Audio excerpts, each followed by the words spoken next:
Going into the most recent international break, Ajax was 16th in the Eredivisie, taking up the relegation playoff spot in the Dutch top flight. A side that just 4 years ago made it to the cusp of a Champions League final and has boasted some of the best recruitment in Europe over the last decade, Ajax should be relegation-proof in a league they have dominated for large parts of their history. But with just 1 win and 5 points from their opening 6 games, they have endured their worst start to a league season since 1964-65. That year they finished 13th, the only time they have finished below 6th since the Eredivisie was founded in 1956. For those who haven't been following the Amsterdam club closely over the last year, this will have come as a shock, while relations between the club and the fans have hit a low, with their derby against Feyenoord abandoned in September due to hooliganism, after which riot police had to intervene as fans smashed glass doors in an attempt to re-enter the stadium. So what has led to this point, and who is to blame? On today's FD Explained, we're going to the Johan Cruyff Arena. The most obvious change to have occurred at Ajax over the last 18 months is the departure of head coach Erik ten Hag at the end of the 21-22 season. And in many ways it was inevitable, with the former Utrecht boss becoming one of the world's most wanted managers during a 4.5-year spell which yielded 3 league titles, one of which was achieved with the club's highest goal tally since 1973 and that famous run to the Champions League semis, in which they defeated Real Madrid, who had won the previous 3 editions of the competition, 4-1 at the Bernabeu in the last 16. So when Ten Hag left for Man United, it felt overdue, especially given the vacancies that had previously opened up at Bayern Munich, where he coached the reserve team in the early 2010s, as well as at Barcelona, a club that has famously imported coaches and players from Ajax throughout its modern history. However, Ajax were not well prepared for his departure, having seen Director of Football Mark Overmars resign from his position, which he'd held for 10 years, after admitting to sending a series of inappropriate messages to several female colleagues just months earlier.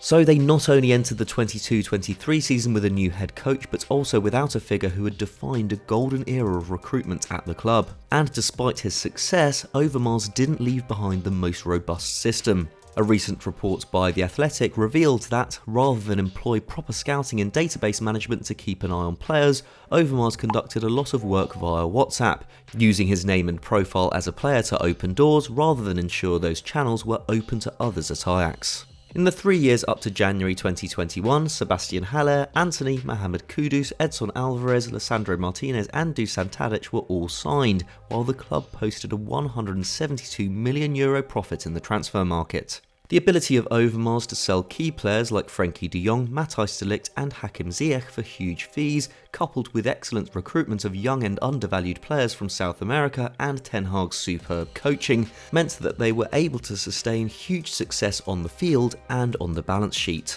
The 3 transfer windows since the pair left have not been managed anywhere near as well, with recruitment from South America evaporating entirely, almost every key player sold, and their replacements not performing to standard. For example, Owen Wijndal and Calvin Bassey, signed in 2022 for a combined €33 million,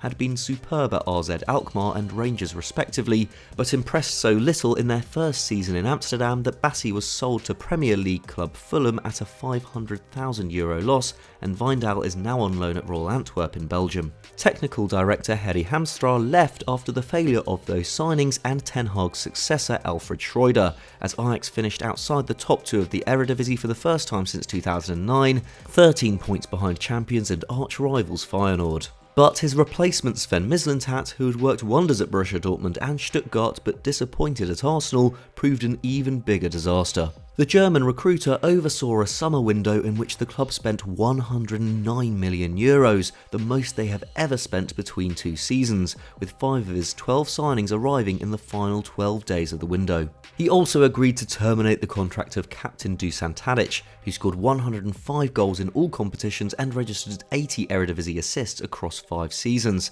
after the forward reportedly grew frustrated with the club's transfer policy and lack of quality in the squad, with vice-captain Jurriën Timber sold to Arsenal. Mohamed Kudus and David Klaassen meanwhile left in the final days of the window with little to no time to find replacements. The result is a squad lacking in experience and leadership, with only 4 outfield players over the age of 25, 2 of whom were only signed this summer. Youth development has of course been key to Ajax's success over the years, but it is still a less than ideal situation for a new head coach to come into. And to make matters worse for the head coach in question, Maurice Stijn, who was hired off the back of an excellent year-long spell with Sparta Rotterdam, he was quickly undermined by Mislintat, with Dutch newspaper De Telegraaf reporting that after their poor start to the season, the technical director stormed into the dressing room and threatened to sack the head coach, who was not present at the time, in front of the players. By the end of September, Mislintat had been sacked, leaving yet another ominous vacuum at the Johan Cruyff Arena.